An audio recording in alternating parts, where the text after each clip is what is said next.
Allez, bonjour. Tout à fait par hasard, aujourd'hui, on n'est pas là pour ça, on est là pour du frelon.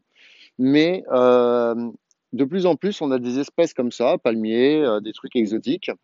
Et bien sûr, quand on a des trucs exotiques comme ça, on arrive aussi, bien sûr, à avoir une espèce exotique invasive qui pourrit les palmiers. Alors, je vais vous la montrer. Enfin, je vais essayer parce que je suis un peu boiteux, hein. C'est l'histoire du château, vous savez. Donc voilà, par exemple, ici, on a le fameux papillon du palmier. Vous voyez, il est superbe, mais très, très, très, très rapide, hein. Alors, il y a plusieurs solutions pour ce splendide papillon. Et la dame m'a dit qu'il y en avait un deuxième. Ouais, voilà. Alors là, regardez, là, vous avez le papillon A. Et là, nous avons un chat après. Mais ça, je vous montrerai après. Là, vous avez un papillon. Regardez comme il est beau. Hop. Et discrètement, si vous regardez bien, alors je ne suis pas un spécialiste, hein. Regardez, il est superbe, hein.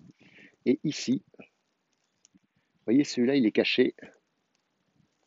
Il est caché, il est en train de pondre, tout simplement. Voilà. Alors, c'est moins violent que le papillon, que le frelon, mais il n'empêche, voilà, le sphinx du palmier. Oui, en plus, il est très gentil. Il prend la pause.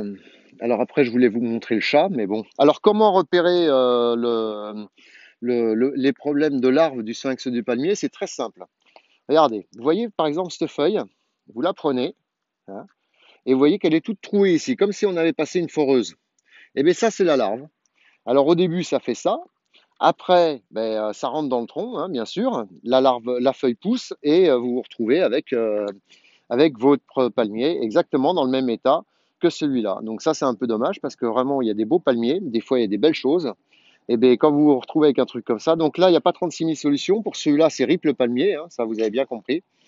RIP le palmier. Donc là, vous le coupez ou vous le bâchez avec une bâche noire, histoire que vraiment il n'y ait pas de diffusion de larves, etc.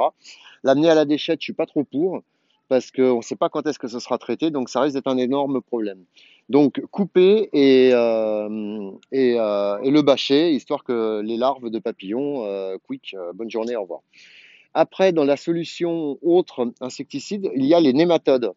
Alors ça, c'est des petits êtres vivants qui descendent dans la larve et qui vont contaminer la larve de ce splendide papillon qui n'a pas du tout peur de moi. Vous voyez, je suis vraiment étonné parce que la dame, elle me dit ils sont extrêmement rapides.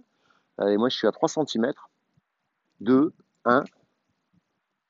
Voilà, il m'a complètement ignoré. Et celui-là, on dirait carrément une feuille. Ah, ça y est, quand même, il est parti. Pour pas aller bien loin d'ailleurs.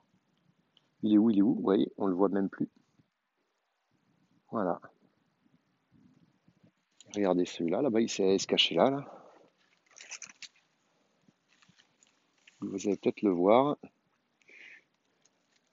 Ah, là, il est parti. Donc voilà, on fait gaffe aux papillons. Ah bah ça y est, là, il y a tout le monde qui est parti.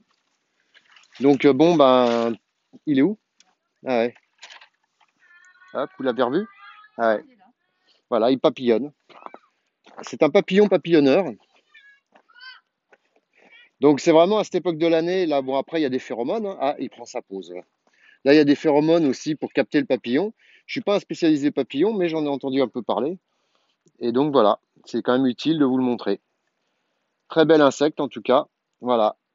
Mais hélas, il nous bousille tous les palmiers. Encore une espèce invasive. Regardez, vous montre son profil. Il est joli comme tout quand même ce papillon, non? Puis ça nous change un peu du frelon. Allez, sur ce, je vais aller traiter 2 nids de frelons pour le prix d'un. Pour la dame, on va voir un peu ce que ça donne. J'ai l'impression qu'elle a 2 nids de frelons l'un à côté de l'autre. C'est toujours sympa. Donc voilà, bon, la suite au prochain numéro. À bientôt, bye bye. Et je sais pas, la prochaine fois, on va parler de la galinette cendrée peut-être. Ciao!